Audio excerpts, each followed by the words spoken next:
قرآن مجید کا اسلوب بیان دیکھیے کتنا دل آویز اور خوبصورت، اور مذہب اسلام کی خوبصورتی دیکھیے۔ غریبوں کو، یتیموں کو، لاچاروں کو، اپاہج اور کمزوروں کو، بیوگان اور اراملہ اور مساکین کو مدد کرنا، ان کی اعانت کرنا، ان کو کھانا دینا، یہ تو سارے لوگ کہتے ہیں، لیکن قرآن نے کتنی خوبصورتی کے ساتھ ہمیں بتایا کہ مسئلہ کھانے کا نہیں ہے، مسئلہ ان کو عزت دینے کا ہے۔ اگر تم ان کو کھانا دیتے ہو اور تذلیل بھی کرتے ہو تو تم اللہ کی رضا کبھی نہیں پا سکتے۔ اللہ کی رضا تمہیں تب نصیب ہوگی جب تم ان کی عزت نفس کا خیال رکھو گے، ان کی تذلیل نہیں کرو گے۔ تم ان کی تصویریں سوشل میڈیا پہ اور اخباروں پہ ڈال کر کے ان کی تذلیل کا سبب و ذریعہ نہیں بنو گے تو پھر تمہارا رب تم سے راضی ہے۔ تو بات کھانا دینے کی نہیں ہے، قرآن کہتا ہے تم ان کی خدمت کرو، ان کو کھانا کھلاؤ، لیکن اس چیز کا تمہیں پہلے خیال ہونا چاہیے کہ تم ان کی عزت نفس کو مجروح نہ ہونے دینا۔ وَرَجُلٌ تَصَدَّقَ بِصَدَقَةٍ فَأَخْفَاهَا حَتَّى لَا تَعْلَمَ شِمَالُهُ مَا تُنْفِقُ يَمِينُهُ۔ میرے حضور نے فرمایا جس شخص نے صدقہ کیا اور اتنے مخفی انداز میں کیا کہ جو دائیں ہاتھ نے خرچ کیا بائیں ہاتھ کو اس کا پتہ ہی نہ چلا، قیامت کے دن جب کوئی سایہ نہیں ہوگا اللہ ایسے شخص کو اپنے عرش کا ٹھنڈا سایہ نصیب فرمائے گا۔ کتنی بڑی بات ہے۔ قرآن نے ہمیں سرًا و علانیہ دونوں طریقے بتائے ہیں۔ اعلانیہ بھی خرچ کر سکتے ہو، مخفی بھی خرچ کر سکتے ہو، لیکن اعلانیہ خرچ تم تب کرو گے جب کسی کی عزت نفس کا مسئلہ نہیں ہوگا۔ آپ مسجد کے لیے فنڈ مانگ رہے ہیں، کوئی بات نہیں، یہاں تو کوئی ایسا شخص نہیں ہے، لیکن کسی ایک شخص کو دے رہے ہیں تو پھر آپ کو اس بات کا خیال کرنا ہوگا، اس وقت پھر مخفی کرنا تمہارے لیے ضروری ہے۔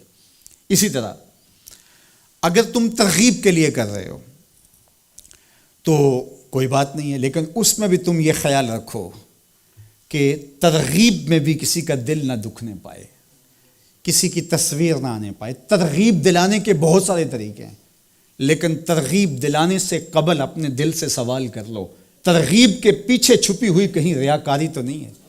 چونکہ ریاکاری جو ہے یہ کالے پتھر پر کالے رنگ کی چونٹی چلے تو اس کی چال سے بھی زیادہ باریک ہے، تو یہ بڑی باریک چال ہے۔ تو بعض کا بندہ کہتا ہے میں تو ترغیب کے لیے کر رہا ہوں، لیکن اس کے پیچھے اس کا نفس کھڑا ہوتا ہے اور اس کے نفس پہ یہ شاک ہوتا ہے کہ وہ بغیر تشہیر کے کرے، تو وہ ترغیب کا نام لے کے اپنی اس ریاکاری کے اوپر ترغیب کا پردہ ڈالنا چاہتا ہے، لیکن ہوتی ریاکاری ہی ہے۔ تو یہ اپنے آپ سے پوچھے، بندے کو پتہ ہوتا ہے کہ میں کہاں کھڑا ہوں۔ اقبال نے کہا تھا کہ ملا سے نہ پوچھ اپنے دل سے پوچھ، تو بندے کو پتہ ہوتا ہے کہ یہ ترغیب ہے یا اس کے پیچھے چھپی ہوئی ریاکاری ہے، اور ریاکاری تھوڑی سی بھی اللہ کو قابل قبول نہیں ہے۔ حضرت ابو امامہ الباہلی رضی اللہ تعالیٰ عنہ فرماتے ہیں کہ میں نے حضور سے پوچھا کہ ایک شخص جہاد کرتا ہے اور اپنی جان وار دیتا ہے اور اس کا مقصد اللہ کے دین کو سر بلند کرنا ہے، لیکن اس کے ذہن میں یہ بھی ہے کہ چلو میری بہادری کے جھنڈے بھی لگ جائیں گے، تو کیا اس کو اس عمل کا صلہ ملے گا؟ تو میرے حضور نے ارشاد فرمایا فلا شیء لہ، اسے کوئی اجر نہیں ملے گا۔ اللہ صرف اسی عمل کو قبول کرتا جو محض اس کے لیے کیا جائے۔ تیرے عمل میں اخلاص ہو تو اس کا اجر کچھ اور ہے، حور و خیام سے گزر بادہ و جام سے گزر، جو محض اس کی رضا کے لیے عمل کیا جائے وہی عمل ہے۔ حضرت معاذ بن جبل رضی اللہ تعالیٰ عنہ حضور کے روضہ انور کے پاس بیٹھ کے رو رہے تھے، حضرت عمر گزرے تو رک گئے، کہا معاذ رو رہے ہو؟ کہا کہ صاحب مزار کا ایک فرمان یاد آیا جس نے مجھے رلا دیا۔ تو کہا وہ کیا فرمان تھا؟ کہا ایک دن حضور نے کہا تھا تھوڑی سی ریا بھی شرک ہے، تھوڑی سی ریا بھی شرک ہے۔ تو ضرور رکیے، آپ ترغیب کا نام لے رہے ہیں کہ میں ترغیب دینے کے لیے کر رہا ہوں، لیکن ذرا ایک لمحے کے لیے رک کے اپنے آپ سے سوال کر لیجئے ترغیب کے پردوں کے پیچھے چھپی ہوئی کہیں ریا تو نہیں ہے؟ اگر ریا کہیں چھپی ہے تو عمل ضائع ہو گیا، عمل برباد ہو گیا۔ کیتی کتری پئی کھو محمد تے سکہ بنیا زردہ، سب کچھ برباد ہو گیا۔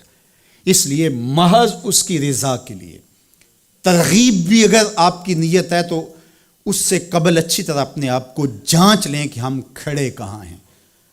اللہ اکبر۔ تو کہا کہ کلا بل لا تکرمون الیتیم، تمہارا مسئلہ یہ ہے کہ تم یتیم کی تکریم نہیں کرتے ہو، عزت نہیں دیتے ہو۔